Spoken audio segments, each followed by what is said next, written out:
शिक्षक मित्रांनो नमस्कार. शिक्षक मित्रांनो, लिखाण हा वर्गाचा अविभाज्य घटक आहे. डिजिटल किंवा शिक्षणात तंत्रज्ञानाचा वापर याचा आपण असं म्हणतो, की याचा प्रसार जेवढ्या वेगाने व्हायला हवा होता, तेवढ्या वेगाने झाला नाही. याच्या कारणामध्ये जर आपण नीट जाऊन बघितलं, तर हे एक कारण सापडेल, की डिजिटल यंत्रणा आल्या, पण त्यात लिखाणाची सुविधा नव्हती. लक्षात घ्या, आपण आपल्या क्लासरूममध्ये प्रोजेक्टर लावतोय, आपल्या क्लासरूममध्ये आपण टीव्ही बसवलेला आहे. मोठं चित्र आपण दाखवतोय, हवं तो व्हिडिओ दाखवता येतोय, हवं तर चित्र विद्यार्थ्यांना दाखवता येतंय. पण त्यामध्ये जिथे लिखाण करता येत नाहीये, कारण मुळातच शिक्षकाचा जो स्थायी भाव आहे, तो वर्गामध्ये फळा आणि फळ्यावरचं लिखाण ह्या पद्धतीनेच आपण पण शिकलेलो आहे आणि तुम्ही पण वर्गामध्ये शिकवत आहात. आता पी-पी-टी प्रेझेंटेशन आपण तयार केलं, ते प्रोजेक्टरवरती दाखवलं, हे काही गोष्टींसाठी ठीक आहे. पण गणितासारखा विषय तुम्ही कसा शिकवणार? पॉवर पॉइंटमध्ये लिखाणाची सुविधा आहे. ते पण आपण इथून पुढच्या सत्रामध्ये पाहणार आहोत. पॉवर पॉइंटमध्ये सुद्धा पेनाने लिहिता येतं. पण त्याच्यासाठी असणारे टूल्स आपल्याकडे उपलब्ध आहेत का? ही एक महत्त्वाची गोष्ट आहे. आणि पॉवर पॉइंटमध्ये स्लाईडच्या आकाराची मर्यादा, हा एक महत्त्वाचा विषय आहे.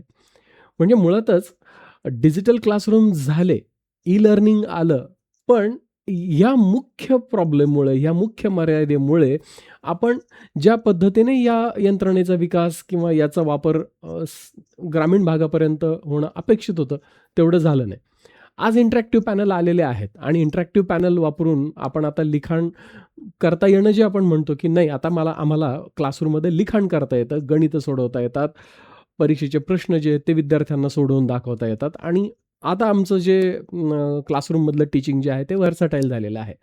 तर या व्हिडिओमध्ये आपण हेच पाहणार आहोत, की डिजिटल क्लासरूम आहे आणि त्याला तुम्हाला रायटिंग फॅसिलिटी त्याला ॲड करायची आहे. तर आपल्याकडे काय-काय सुविधा आपण कोणकोणत्या पद्धतीने ते साध्य करू शकतो.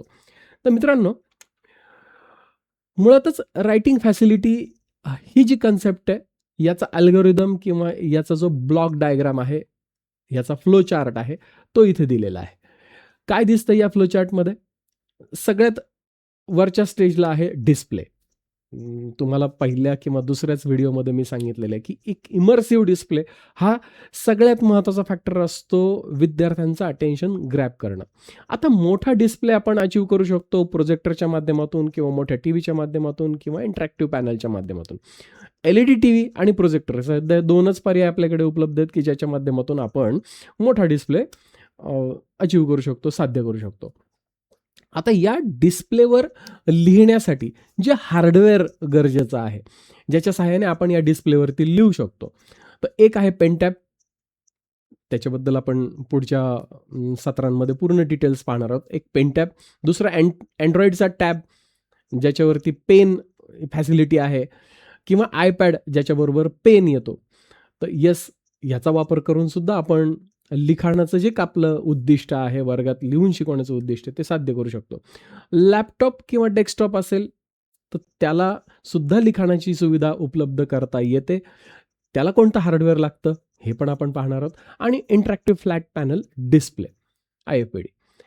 Interactive flat panel no doubt त्याच्यामध्ये लिखाण पण करता येतं, तो डिस्प्ले पण आहे, त्याच्यावर व्हिडिओ पण दाखवता येतात, इमेजेस पण दाखवता येतात. व्हर्सटाईल आहे, बट कॉस्ट आहे, हा एक महत्त्वाचा फॅक्टर. आणि मुळातच ज्यांच्याकडे आधीच काही साहित्य उपलब्ध आहे, मग त्यांनी ही लिखाणाची सुविधा कशी साध्य करायची हेच आपल्याला पाहायचं आहे.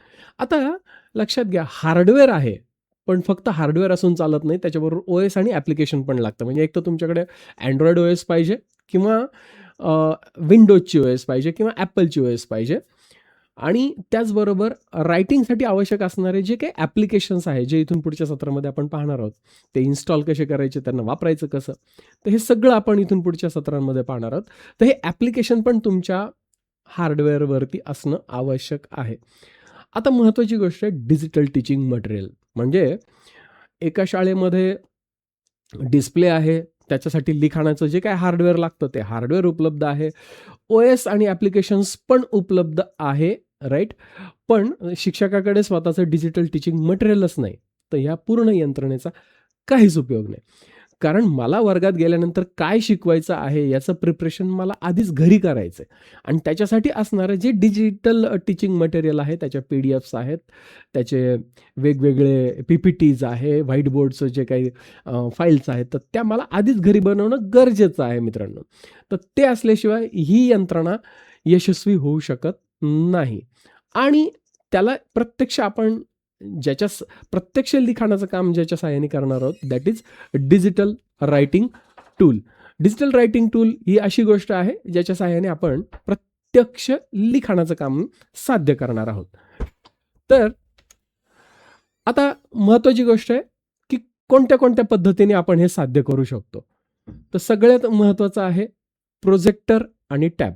म्हणजे आता तुमच्याकडे प्रोजेक्टर आहे आणि टीव्ही आहे. एक तर प्रोजेक्टर आहे किंवा टीव्ही आहे. तर मित्रांनो हे लक्षात घ्या, प्रोजेक्टर असेल किंवा टीव्ही असेल, राईट? तर यावरती आपला जो Android टॅब आहे किंवा iPad आहे, हा वायफायनी कनेक्ट होतो. येस, लक्षात घ्या. इथे काय सिनेरिओ आहे? विद्यार्थ्यांना जे चित्र दिसणार आहेत, एक तर ते प्रोजेक्टरच्या माध्यमातून बिग स्क्रीन दिसणार आहे किंवा मोठा टीव्ही तुमच्याकडे आहे आणि मोठ्या टीव्हीवर विद्यार्थी चित्र पाहत आहेत. मग आता शिक्षकांनी कंटेंट दाखवायचे कुठून? येस, तर शिक्षकाने वापरायचा आहे त्याचा स्वतःचा Android टॅब किंवा iPad.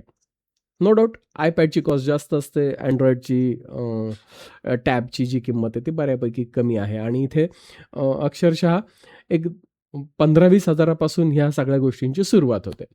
आता हा Android tab just finger operated घेण्यापेक्षा ह्याला जर पेन ऑपरेटेड जर तुम्ही परचेस केला, तर ह्याच Android टॅबवर तुमचं डिजिटल टीचिंग मटेरियल, ज्याचे डिटेल्स आपण येत्या व्हिडिओजमध्ये पाहणार आहोत, तर हे सगळे डिजिटल टीचिंग मटेरियल तुम्हाला तुमच्या टॅबमध्ये ठेवता येऊ शकतात. लिखाणाचं काम जे आहे, म्हणजे गणिताचं सोडवणं असेल, रिलेशन्स दाखवणार असेल, जोड्या लावणं, परीक्षेत येणारे प्रश्न तुम्हाला सोडवून दाखवायचे आहेत, जे काही तुम्ही लिहिताल या टॅबवरती, विद्यार्थ्यांना ते कुठं दिसणार आहे? तर समोरच्या प्रोजेक्टरच्या स्क्रीनवर किंवा टीव्हीवरती. म्हणजे लक्षात घ्या, डिजिटल इंटरॅक्टिव्ह येस आपण साध्य करू शकतो फक्त 2च गोष्टींनी, एक तर प्रोजेक्टर आणि टॅब किंवा टीव्ही आणि टॅब. आता याच्यामध्ये काय गोष्टी माहिती नाही आहेत? तर याच्यामध्ये हेच माहिती नाही की आपला जो टॅब आहे हा प्रोजेक्टरवरती किंवा टीव्हीवरती मिरर कसा करायचा. येणाऱ्या व्हिडिओजमध्ये आपण ते पण प्रॅक्टिकल पाहणार आहोत. पण हे मिरर करण्याची जी टेक्निक आहे, तर ती टेक्निक ॲक्च्युली व्हेंडर्स सांगू शकतात. कारण ज्या कंपनीचा प्रोजेक्टर आहे किंवा ज्या कंपनीचा टीव्ही आहे आणि Android हे दोन्ही जे तुम्हाला व्हेंडर प्रोव्हाइड करणार आहे, तर ती व्यक्ती 100% सांगू शकते की हे मिरर जे आहे, तुमचा जो Android टॅब आहे, ह्या टॅबचं मिररिंग प्रोजेक्टरवरती वायफायनी कसं करू शकतात. आता याच्यामध्ये खूप सुंदर फायदा काय मिळतो हे लक्षात घ्या. तुमच्याकडे आहे Androidचा टॅब, राईट? तो आहे तुमच्या हातात आणि हा तुम्ही ठेवू शकता तुमच्या डायसवरती किंवा पोडियमवरती आणि तिथून लिखाण केलेलं विद्यार्थ्यांना डायरेक्ट तुमच्या पाठीमागच्या स्क्रीनवरती विद्यार्थ्यांना दिसणार आहे. याच्यामध्ये हा जो टॅब आहे, हा तुमचं काम झालं. तुम्ही त्याला स्विच ऑफ केलं, येस, आणि तुम्ही घरी घेऊन गेलात. घरी तुमचं जे काय प्रिपरेशन आहे या टॅबवरती केलं, दुसऱ्या दिवशी क्लासमध्ये आलात आणि विद्यार्थ्यांना तुमचे जे काही नोट्स आहेत ते दाखवले. आता जो टीव्ही किंवा प्रोजेक्टर आहे, हा टीव्ही किंवा प्रोजेक्टर तर सिलिंगला फिट होतो, ज्याला कुठलंही सिक्युरिटीचा जो इश्यू आहे तो बऱ्यापैकी ह्या प्रोजेक्टरमध्ये सॉल्व्ह होतो. आणि वर्गात आलात, डायरेक्ट तुमचा पेन टॅब चालू केला, पेन टॅब जो आहे तो डायरेक्ट मिरर केला प्रोजेक्टरवरती आणि प्रोजेक्टरवरती मिरर करून आपल्याला जो विषय शिकवायचा आहे, भले तुम्हाला व्हिडिओज दाखवायचे असतील, भले तुम्हाला नोट्स दाखवायचे असतील, PDF शो करायचे असतील, ॲनोटेशन करायचं असेल, गणित शिकवायचं असेल, ईच अँड एव्हरी गोष्ट याच्यातून साध्य होऊ शकते. आता लक्षात घ्या, डिस्प्ले, OS आणि ॲप्लिकेशन, डिजिटल टीचिंग मटेरियल आणि डिजिटल रायटिंग टूल, जे मी कोपऱ्यामध्ये जी यादी दिलेली आहे आपल्या फ्लो चार्टमध्ये. आता हे इथे कसं साध्य होतं? डिस्प्ले काय आहे? डिस्प्ले आहे प्रोजेक्टर. OS आणि ॲप्लिकेशन काय आहेत? तर आपले जे ॲप्स आहेत, आपली जी ऑपरेटिंग सिस्टम आहे ती आहे Android. तुम्ही जर ॲपलचा वापरणार असाल तर तिथे ॲपलची OS असणार. ओके. ॲप्लिकेशन रायटिंगसाठी चिक्कार ॲप्लिकेशन्स आहेत, क्लासरूममध्ये टीच करण्यासाठी चिक्कार ॲप्लिकेशन्स आहेत. जेवढे तुम्ही एक्सप्लोर करताल आणि जेवढे तुम्ही मास्टरेट करताल तेवढे कमी आहेत. हे सगळे ॲप्लिकेशन्स कुठे इन्स्टॉल होणार? तुमच्या टॅबमध्ये. त्याच्यानंतर डिजिटल टीचिंग मटेरियल, तुमच्या PDF, तुमच्या नोट्स, तुमच्या व्हिडिओज, तुमचं व्हॉटेव्हर जे काय तुम्हाला विद्यार्थ्यांना सप्लाय करायचं आहे, द्यायचं आहे, शिकवायचं आहे, हे सगळं मटेरियल कुठे असणार? तुमच्या स्वतःच्या Android टॅबमध्ये. आणि टूल कुठलं वापरतायत आता तुम्ही रायटिंगसाठी? तर पेन वापरतायत, जो त्या टॅबबरोबरच आलेला आहे. बरेचसे टॅब, Androidचे टॅब हे विदाऊट पेन येतात, त्यांना पेन चालत नाही. म्हणून Android टॅब परचेस करायचं असेल तर असेच टॅब परचेस करा की ज्याच्याबरोबर पेनची फॅसिलिटी आहे. तुमच्या लोकल लेवलला जे काही दुकानदार आहेत यांना विचारा की मला एक टॅब घ्यायचा आहे की ज्याला पेनची फॅसिलिटी आहे. ते 100% तुम्हाला सजेस्ट करतील. आणि नाहीतर आम्ही आहोतच, मी आहे, कोरे सर आहे. तुम्हाला या संदर्भात काही मदत लागत असेल तर 100% तुम्हाला केली जाऊ शकते. आता पुढचा फॅक्टर आहे तो म्हणजे टॅबच्या ऐवजी लॅपटॉप वापरणं. आता मार्केटमध्ये असे लॅपटॉप्स उपलब्ध झालेले आहेत फ्रेंड्स, की ज्या लॅपटॉप्स 360 डिग्री फोल्ड होतात. म्हणजे नॉर्मली आपण त्याचं जे हिंजेस आहेत, आपण लॅपटॉप उघडतो एखाद्या ब्रीफकेससारखं, एखाद्या सुटकेससारखं, आणि त्याचं झाकण उघडतं आणि त्याला आपण जास्तीत जास्त 135 डिग्रीपर्यंत आपण त्याला एक्सटेंड करू शकतो, त्याच्यावर ते जात नाहीत. पण आता नवीन जे लॅपटॉप्स आलेत ते तुम्ही कम्प्लिटली फोल्ड करून, म्हणजे एखादी वही आहे ती कम्प्लीट आपण उलटी फोल्ड केलेली आहे आणि त्याच्यावरती पेनाने लिहितोय, अगदी तसंच असे लॅपटॉप्स आलेले आहेत. किंवा रेग्युलर लॅपटॉपसुद्धा आहेत की ज्याला पेन फॅसिलिटी आलेली आहे, डायरेक्ट त्याच्याबरोबर स्टायलस येतात आणि त्या स्टायलसनी तुम्हाला लिहिता येतं. ओके, आता हे जे लॅपटॉप आहेत, ओके, तर हे जे लॅपटॉप आहेत, हे लॅपटॉप्स मिरर कसे होणार प्रोजेक्टरवरती किंवा टी व्हीवरती? इथं 2 पद्धती असतात. एक तर वायफायनी सुद्धा हे मिरर होतात. म्हणजे तुम्ही लॅपटॉप घेऊन आलात, तुमच्या लॅपटॉपचं जे वायरलेस डिस्प्ले फंक्शन आहे ते तुम्ही ऑन केलं. रेग्युलर आता सगळ्या लॅपटॉपला वायरलेस डिस्प्ले फंक्शन अवेलेबल आहे. तुम्ही आजपर्यंत ते कदाचित बघितलं नसेल तर ते बघून घ्या इथून पुढच्या काही व्हिडिओजमध्ये. पण जसं माझ्याकडे हार्डवेअर येईल तसं मी तुम्हाला ते दाखवणार आहे. तर तुमचा लॅपटॉप वायरलेसली प्रोजेक्टरवरती किंवा टी व्हीवरती फायर होऊ शकतो. आणि जर वायरलेसली नाही झाला किंवा ती फॅसिलिटी तुमच्या प्रोजेक्टरला नसेल तर सिम्पल HDMI केबलनी सुद्धा तुम्ही तुमचा लॅपटॉप जो आहे तो प्रोजेक्टरवरती शो करू शकतात. आता तर ही पण फॅसिलिटी आलेली आहे की ज्याच्यामध्ये आपल्याला लेटेन्सी कमीत कमी मिळावी, दिसणारा व्हिडिओमध्ये जे अडकण्याचा जो प्रकार आहे तो वायफायवरती तो होऊ नये. आता वायरलेस HDMI पण आलेलं आहे. म्हणजे एक छोटंसं डिव्हाइस तुम्ही तुमच्या लॅपटॉपला जोडायचं, त्याचा दुसरा पार्ट जो आहे तो दुसरा पार्ट प्रोजेक्टरला किंवा टी व्हीला जोडायचा आणि तुमच्या लॅपटॉपवरचं जे चित्र आहे ते चित्र तुम्हाला प्रोजेक्टर किंवा टी व्हीवरती डायरेक्ट दिसेल. आता जी आपली यादी आहे, राईट, डिस्प्ले, OS आणि ॲप्लिकेशन, डिजिटल टीचिंग मटेरियल आणि डिजिटल रायटिंग टूल, तर ही कशी साध्य होणार? हा फ्लोचार्ट कसा साध्य होणार? तर इथे डिस्प्ले काय आहे, राईट, प्रोजेक्टर आहे किंवा टी व्ही आहे ज्याच्यावरती आपल्याला चित्र दाखवायचं आहे.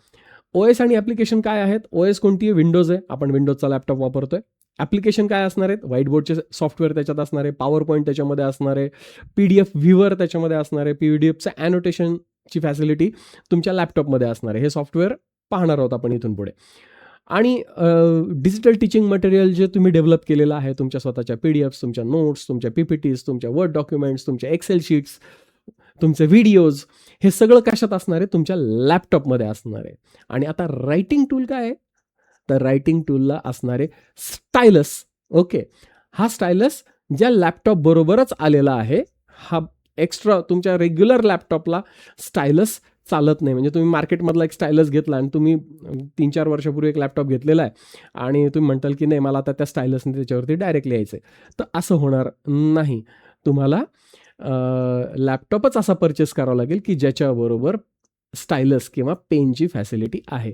मग तुम्ही म्हणताल भूषण सर, मग आता अशी काय सुविधा आहे की माझ्याकडे तर लॅपटॉप आहे, ओके, मला माझा लॅपटॉप जो आहे तो प्रोजेक्टरवरती दाखवता येतोय, येस, HDMI केबलने किंवा वायरलेस पद्धतीने टी व्हीवर किंवा प्रोजेक्टरवरती दाखवता येतोय, पण माझ्या लॅपटॉपला रायटिंग फॅसिलिटी नाही आहे. मी माझ्या लॅपटॉपवर रायटिंग कसं करणार की जे विद्यार्थ्यांना लिहिलेलं दिसेल? तर आता त्याच्यासाठी अतिशय सोपी टेक्निक आहे, ती म्हणजे पेन टॅबलेट, राईट. आता पेन टॅबलेट आणि अँड्रॉइड टॅबमध्ये आपण पुढे कंपॅरिझन करणार आहोत. तर हा पेन टॅबलेट चित्रात काय दिसतंय तुम्हाला? एक पेन टॅबलेट आहे. कोणीतरी हातामध्ये पेन आहे आणि त्याच्या खाली एक पॅड आहे, त्या पॅडवरती ती व्यक्ती त्या पेनाने लिहितीये. आता ती जसं लिहितीये तसं जे ॲनोटेशन होतंय ते कशावर होतंय? त्या लॅपटॉपवरती होतंय. म्हणजे जसं आपण लॅपटॉपला माऊस जोडतो USB नी, अगदी तेवढ्या सिंपल पद्धतीने अतिशय स्वस्तातला हा कार्यक्रम आहे. अतिशय स्वस्तामध्ये तुम्ही रायटिंग फॅसिलिटी तुमच्या लॅपटॉपला घेऊ शकतात. राईट. तर ह्या पेनाने तुम्हाला त्या टॅबवर लिहायचंय, त्या पेन टॅबवर लिहायचंय. लिखाण कुठं दिसणार आहे? तुमचं लिखाण दिसणार आहे तुमच्या लॅपटॉपवरती. आणि आता लॅपटॉपचा स्क्रीन आपण मिरर कशावर केलेला आहे? आपल्या प्रोजेक्टरवरती किंवा टीव्हीवरती. राईट. तर अशा पद्धतीने आपला क्लासरूम झाला आहे डिजिटल इंटरॅक्टिव्ह.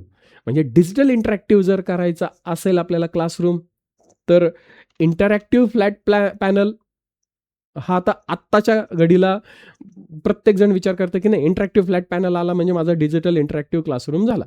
पण याला अजून काही पर्याय आहेत का? तुमच्याकडे ऑलरेडी लॅपटॉप आहे, तुमच्याकडे ऑलरेडी प्रोजेक्टर आहे, मग काय करणार? तुमच्याकडे ऑलरेडी अँड्रॉइडचा टॅब आहे ज्याच्यावरती ऑलरेडी पेन आहे, मग असं इंटरॅक्टिव्ह होऊ शकतं का? 100% होऊ शकतं. म्हणजे इंटरॅक्टिव्ह फ्लॅट पॅनल हा एक पर्याय आहे. पण त्याच्या व्यतिरिक्त तुम्ही लॅपटॉप आहे तुमच्याकडे, हा लॅपटॉप त्याला पेन टॅब जोडा, प्रोजेक्टर आणि टीव्हीवरती तुम्ही त्याला फायर करू शकता, त्याला मिरर करू शकता. किंवा तुमच्याकडे लॅपटॉप घ्यायचा आहे तुम्हाला किंवा घेतलेला आहे, असा लॅपटॉप घेतला की त्याला पेनची फॅसिलिटी आहे, तर तुमच्या क्लासरूममध्ये जा, डायरेक्ट प्रोजेक्टरला त्याला कनेक्ट करा आणि तुमचं टीचिंग जे आहे ते टीचिंग सोप्या पद्धतीने करा. किंवा तुमच्याकडे ऑलरेडी टॅब आहे ज्याच्यावर बरोबर पेन आहे, किंवा आता तुम्हाला टॅब घ्यायचा आहे, मग घ्यायचंच आहे तर बिना पेनाचा का घ्यायचा? मग कॉस्टिंगमध्ये फार फरक नाही आहे. जर टॅब तुम्हाला घ्यायचाच असेल तर पेनासह घ्या, त्याच्या स्टायलससह. त्याला पेनाला स्टायलस म्हणतात. स्टायलससह घ्या. म्हणजे आता तुमच्याकडे स्टायलससह टॅब आहे आणि तुमच्याकडे प्रोजेक्शनची किंवा टीव्ही डिस्प्लेची सुविधा आहे. झाला तुमचा क्लासरूम डिजिटल इंटरॅक्टिव्ह. तुमच्याकडे लॅपटॉप विथ स्टायलस आहे, ओके, आणि प्रोजेक्टर किंवा टीव्ही आहे, झाला तुमचा क्लासरूम डिजिटल इंटरॅक्टिव्ह. किंवा तुमच्याकडे लॅपटॉप आहे, त्याच्यावर तुम्ही पेन टॅब जोडला आणि तुमच्याकडे प्रोजेक्टर किंवा टीव्ही आहे, झाला तुमचा क्लासरूम डिजिटल इंटरॅक्टिव्ह. आणि इंटरॅक्टिव्ह फ्लॅट पॅनल घेतलेला आहे तरी झाला तुमचा क्लासरूम इंटरॅक्टिव्ह. आता लक्षात घ्या, सगळीकडे वापरले जाणारे सॉफ्टवेअर एकच असतात. प्रत्येक ठिकाणी लागणारं डिजिटल टचिंग मटेरियल हे एकच असतं. म्हणजे असं काही नसतं की इंटरॅक्टिव्ह फ्लॅट पॅनल आला म्हणजे वेगळे सॉफ्टवेअर लागतात आणि मी मोबाईल वापरतोय किंवा अँड्रॉइडचा टॅब वापरतोय म्हणून वेगळे ॲप्लिकेशन आहेत, मी लॅपटॉप वापरतोय म्हणून वेगळे ॲप्लिकेशन आहेत, इकडचं प्रोग्राम वेगळे आणि तिकडचे प्रोग्राम वेगळे. ह्याच्यातला जो सगळ्यात महत्त्वाचा फॅक्टर जो मी परत परत रिपीट करतोय, that is digital teaching material. हे डिजिटल टीचिंग मटेरियल आणि त्याच्यासाठी असणारे आवश्यक ॲप्लिकेशन्स हे जर तुमचे कॉमन असतील या सगळ्या प्लॅटफॉर्मवरती, तर तुमचं तयार केलेलं मटेरियल तुम्ही कुठलाही प्लॅटफॉर्म वापरून वर्गामध्ये अतिशय सुंदररित्या शिकवू शकतात. आता पुढचा प्रश्न आहे, तुम्हाला जाणवलं असेल की मी 2 शब्द वापरले टॅबच्या बाबतीत. एक आहे अँड्रॉइडचा टॅब आणि दुसरा आहे पेन टॅब. आता पेन टॅब आणि अँड्रॉइड टॅबमध्ये नेमका काय फरक आहे? हा जो पेन टॅब आहे ना, हा माऊसला रिप्लेस आहे. तुम्ही पॉवर पॉईंट तुम्ही सगळ्यांनी पेंट वापरलंय, राईट? ह्या पेंटमध्ये तुम्ही चित्र कसं काढलं? तुम्ही माऊस घेतला हातामध्ये आणि माऊस घेऊन तुम्ही काय केलं? ड्रॅग केलं, बरोबर? बटन दाबून धरून ड्रॅग केलं. मग आता माऊसनी बटन दाबून धरून ड्रॅग करणं ही जी कन्सेप्ट आहे, हीच ह्या पेन टॅबमध्ये पेनाच्या साहाय्याने दिलेली आहे. म्हणजे एका प्रकारे हा माऊसला रिप्लेस करतो पेन टॅब. ओके. मार्केटमध्ये भरपूर ब्रँड आहेत. XP पेन, मी स्वतः ज्या ब्रँडचा वापरतो दॅट इज XP पेन. वॅकॉम आहे आणि अजूनही बऱ्याचशा कंपन्या आहेत की ज्या पेन टॅब बनवतात. हे जे पेन टॅब्स आहेत याची कॉस्टिंग अक्षरशः 3-4 हजारापासून, तुम्ही किती साईजचा त्याला घेतायत, 3-4 हजारापासून सुरुवात होते. म्हणजे तुमच्याकडे बाकीची यंत्रणा आहे, लिखाणाची फॅसिलिटी तुम्हाला ॲड करायची आहे, तर मी सजेस्ट करेल सिम्पली पेन टॅब वापरा. आता ह्याच्यामध्ये 2 प्रकारचे पेन टॅब येतात, एक विथ डिस्प्ले आणि एक विदाऊट डिस्प्ले. विथ डिस्प्लेमध्ये चित्र त्याच्यावरच दिसतं आणि पेनाने तुम्ही त्याच्यावरती लिहू शकता. त्याची कॉस्ट साधारणतः 20,000 पासून पुढे सुरू होते. डिपेंड्स, म्हणजे मी कोणत्या कंपनीचं मार्केटिंग करत नाहीये. तुम्ही व्हेरीफाय तुमच्या लोकल मार्केटला करू शकतात किंवा परत मला पर्सनल कॉल करून किंवा कोरे सरना कॉल करून या गोष्टी व्हेरीफाय करून घेऊ शकतात. तर डिस्प्लेवाला पेन टॅबचा बेनिफिट काय मिळतो, की डायरेक्ट जिथं चित्र दिसतंय तिथंच तुम्ही लिखाण करू शकतात आणि तसं चित्र हे तुमच्या स्टुडंटला स्क्रीनवरती दिसणार आहे. ओके, डिस्प्लेवाला पेन टॅब. नॉन डिस्प्लेवाला पेन टॅब जसा इथे पाहिला, हा नॉन डिस्प्लेवाला पेन टॅब आहे जो लॅपटॉपला कनेक्ट आहे. तुम्हाला लिहायचंय कुठे? खाली पेन टॅबवरती. लिहिलं कुठं जाणार आहे? तुमच्या स्क्रीनवरती, लॅपटॉपच्या स्क्रीनवरती. मग तुम्ही म्हणताल असं कसं शक्य आहे? हो, शक्य होतं. आपण माऊस ऑपरेट करताना कधीच माऊसकडे पाहत नाही. हातात माऊस असतो आणि तुम्ही पाहिजे तिथं क्लिक करता. अगदी तसंच तुम्ही पेन टॅबकडे न पाहता सुद्धा स्क्रीनवरती लिहू शकतात, कारण लिखाण आपल्याला स्क्रीनवरती करायचं आहे. सुरुवातीला थोडंसं एक 5-10 मिनिटं, 10-15 मिनिटं तुम्हाला थोडंसं लक्षात येईपर्यंत जड जाईल, पण हे इतकं सोपं आहे आणि शेकडो, हजारो, लाखो शिक्षक या पद्धतीचा वापर करून लिखाणकाम जे आहे, डिजिटल लिखाणकाम 100% करतात. तर फ्रेंड्स, जो पेन टॅब आहे ह्याच्यात कुठलंही सॉफ्टवेअर नसतं, ह्याच्यात प्रोसेसर नसतो, ह्याच्यात रॅम नसते, ह्याच्यात कुठलंही, हा स्वतः चालत नाही. म्हणजे त्याला स्वतःची बॅटरी पण नसते. म्हणजे पेनमध्ये पण बॅटरी नसते आणि त्या खालच्या पेन टॅबमध्ये पण बॅटरी नसते. ह्याच्याकडं स्वतःची बॅटरी नसते, ह्याच्याकडं स्वतःचा प्रोसेसर नसतो, रॅम नसतो, इंटरनल मेमरी नसते. हा डिपेंडेबल आहे. हा लॅपटॉपवर डिपेंड करतो किंवा तुमच्या डेस्कटॉप कॉम्प्युटरवरती डिपेंड करतो आणि त्याच्यावरतीच हा माऊसप्रमाणे चालतो. जसं माऊसला बॅटरी नसते, माऊसला त्याचं स्वतःचं OS नसते, त्याचे स्वतःचं विंडोज, अँड्रॉइड, त्याचं रॅम, रॉम असं काहीही नसतं. अगदी तसंच ह्या पेन टॅबला सुद्धा काही नसतं. अँड्रॉइड टॅबला त्याच्या मात्र उलटी परिस्थिती आहे. अँड्रॉइड टॅब हा स्वतः एक कम्प्युटर आहे. अँड्रॉइडचा टॅब असेल किंवा ॲपलचा टॅब असेल, तर हे स्वतः एक कम्प्युटर आहे. मग कम्प्युटर असल्यामुळे त्याच्यात काय काय, त्याच्यात त्याचा स्वतःचा डिस्प्ले आहे, त्याच्यात त्याचं स्वतःची रॅम आहे, प्रोसेसर आहे, इंटरनल मेमरी आहे, त्याची OS आहे, त्याचे ॲप्लिकेशन प्रोग्राम आहेत तुमचे. आता हे सगळं कुठं असतं? जर पेन टॅब असेल तर पेन टॅबमध्ये ह्या सगळ्या गोष्टी तुमच्या लॅपटॉपवरती असतात. हा लॅपटॉपवर डिपेंड करतो किंवा डेस्कटॉपवर डिपेंड करतो pen tab. Android tab depend करत नाही. म्हणजे अँड्रॉइड टॅब जर तुम्हाला वापरायचा असेल तर अँड्रॉइड टॅब हा इंडिपेंडंट चालतो. अँड्रॉइड टॅब जो आहे हा डायरेक्टली तुमच्या प्रोजेक्टरला किंवा डायरेक्ट तुमच्या टीव्हीला डायरेक्ट कनेक्ट होतो, डिस्प्ले सिस्टमला डायरेक्ट कनेक्ट होतो. पेन टॅब डायरेक्ट कनेक्ट होत नाही. पेन टॅब वाया लॅपटॉप किंवा डेस्कटॉप कनेक्ट होतो. माझ्या मते तुमचं कन्फ्युजन क्लिअर झालेलं असेल. एकंदरीत आपल्याला आपलं क्लासरूम ज्याच्यामध्ये तो डिजिटल आहे आणि तो डिजिटल इंटरॅक्टिव्ह करायचा असेल तर इंटरॅक्टिव्ह फ्लॅट पॅनल हा तर पर्याय आहेच आहे. आपण बरेचसे क्लासरूम इंटरॅक्टिव्ह फ्लॅट पॅनल वापरून डिजिटल इंटरॅक्टिव्ह करतोय, राईट? तुम्ही म्हणताल की मग आता जसं इतर गोष्टींच्या बाबतीत सांगितलं तसं डिस्प्ले, OS आणि ॲप्लिकेशन, डिजिटल रायटिंग मटेरियल आणि डिजिटल रायटिंग टूल ह्या गोष्टी इंटरॅक्टिव्ह फ्लॅट पॅनलच्या बाबतीत कशा असतात? तर डिस्प्ले, त्याचा स्वतःचा डिस्प्ले असतो. OS आणि ॲप्लिकेशन, त्याच्या आतमध्ये जो कम्प्युटर असतो त्याला OPS म्हणतात, शब्द लक्षात ठेवा. Open pluggable system. त्याच्यामध्ये अँड्रॉइडची एक सिस्टम असते किंवा विंडोजची असते. काही इंटरॅक्टिव्ह पॅनलमध्ये फक्त अँड्रॉइड येतं. डिपेंड्स, आपण त्याची किती कॉस्ट पे करतोय. तर काही इंटरॅक्टिव्ह पॅनलमध्ये अँड्रॉइडचा पण OPS असतो आणि त्याचबरोबर विंडोजचा पण कम्प्युटर असतो. 2 कम्प्युटर असतात त्याच्यामध्ये. तर ही झाली OS आणि त्याचे जे ॲप्लिकेशन्स आहेत. आता ते ॲप्लिकेशन ही कॉमन कन्सेप्ट आहे, परत लक्षात घ्या. हे सेम ॲप्लिकेशन आहेत जे अँड्रॉइडवरती तुमच्या फोनवरती इन्स्टॉल होतात, तेच त्या अँड्रॉइडवरती इंटरॅक्टिव्ह पॅनलवर पण इन्स्टॉल होतात. जे तुमच्या अँड्रॉइडच्या टॅबवर इन्स्टॉल होतात तेच जे आहे इंटरॅक्टिव्ह फ्लॅट पॅनलच्या अँड्रॉइडमध्ये पण इन्स्टॉल होतात.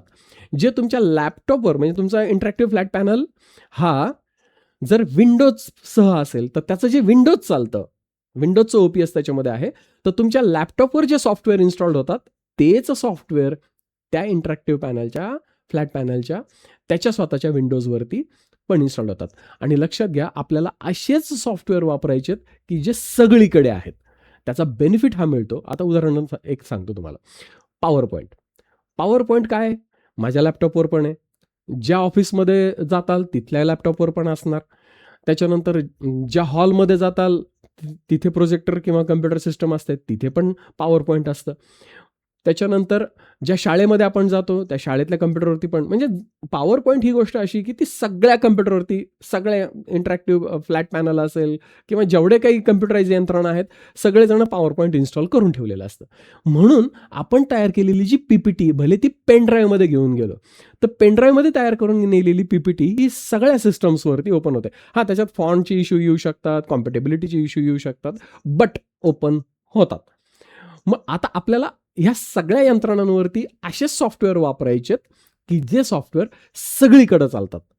ओके, मग त्याच्यामध्ये PDF रीडर्स असतील, PDFचं ॲनोटेशन असेल, व्हाईट बोर्डचे सॉफ्टवेअर असतील, लिखाणाचे सॉफ्टवेअर असतील. इथून पुढच्या सेशन्समध्ये मी असे सॉफ्टवेअर घेणार आहेत की जे तुम्हाला सगळ्या सिस्टम्सवरती इन्स्टॉल करता येतील आणि एकामध्ये तयार केलेली फाईल ही सगळीकडे ओपन करता येईल. तर मित्रांनो, लक्षात आलं असेल तुमच्या की कशा पद्धतीने आपण आपला क्लासरूम जो आहे तो इंटरॅक्टिव्ह करू शकतो, डिजिटल इंटरॅक्टिव्ह. पण आता ह्याच्यात आणखी एक प्लेयर आपला राहून गेला, that is smart board. Smart board बद्दल याच्या आधीच्या व्हिडिओमध्ये थोडक्यात आपण पाहिलं होतं. स्मार्ट बोर्ड जो आहे हा इंटरॅक्टिव्ह फ्लॅट पॅनल यायच्या आधीची एक स्टेप आहे. ओके, बऱ्याच शाळांमध्ये स्मार्ट बोर्ड वापरले गेले, काही ठिकाणी ते व्यवस्थित चालू आहेत, काही ठिकाणी ते बंद पडलेले आहेत. तर या यंत्रणेमध्ये काय असतं, याच्यामध्ये जो डिस्प्ले आहे तो प्रोजेक्टर वापरून केलेला असतो. प्रोजेक्टर वापरून त्या मोठ्या फळ्यावरती, इथं साधा फळा असतो, साधा व्हाईट बोर्ड असतो, ज्याला चहूबाजूनी सेन्सर्स असतात. आता या सेन्सर्सचं कनेक्शन आणि त्या प्रोजेक्टरचं कनेक्शन एक तर डेस्कटॉप कम्प्युटर बरोबर होतं किंवा लॅपटॉप बरोबर होतं. म्हणजे ह्याच्यामध्ये स्मार्ट बोर्डमध्ये तुमचा लॅपटॉप किंवा डेस्कटॉप हा बाहेर सेपरेट असतो. त्याच्यानंतर ह्याच्यामध्ये जे OS आणि ॲप्लिकेशन्स आहेत ते कशात असतात, ते एक तर त्या डेस्कटॉपमध्ये असतात किंवा त्या लॅपटॉपमध्ये असतात. ओके, आणि इथे आता लिखाणाचं जे टूल आहे ते इन्फ्रारेड पद्धतीचं असतं. डायरेक्ट त्या डिजिटल बोर्डवरती, म्हणजे जो ॲक्च्युली लाकडाचाच बोर्ड येतो, सिरॅमिकचा बोर्ड असतो किंवा लाकडाचा बोर्ड असतो, त्याला चहूबाजूनी सेन्सर लावलेले असतात आणि जेव्हा तुम्ही त्याच्या आतमध्ये पेन टाकतात तर ते IR सेन्सर्स त्याला सेन्स करतात आणि USB माध्यमातून ते सिग्नल जे आहेत ते तुमच्या कम्प्युटर किंवा लॅपटॉपपर्यंत पोहोचवतात. आता ते त्याला रिकग्नाइज करतात, तुमच्या व्हाईट बोर्डच्या सॉफ्टवेअरनुसार त्याला ते लिखाण करतात आणि चित्र जे तुम्हाला त्या डेस्कटॉपच्या स्क्रीनवरती दिसतंय, लॅपटॉपच्या स्क्रीनवरती दिसतंय, तेच चित्र तुम्हाला प्रोजेक्टरच्या साहाय्याने त्या स्क्रीनवरती दिसतं.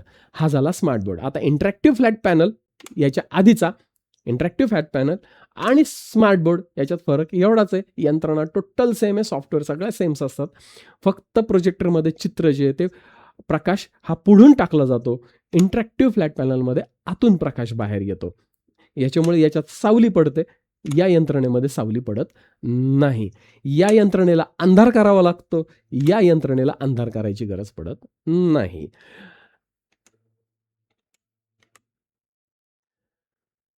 तर मित्रांनो, एक क्लासरूम आपला डिजिटल इंटरॅक्टिव्ह कशा पद्धतीने वेगवेगळ्या पद्धतीने करता येऊ शकतो हे आपण या व्हिडिओमध्ये पाहिलं. धन्यवाद.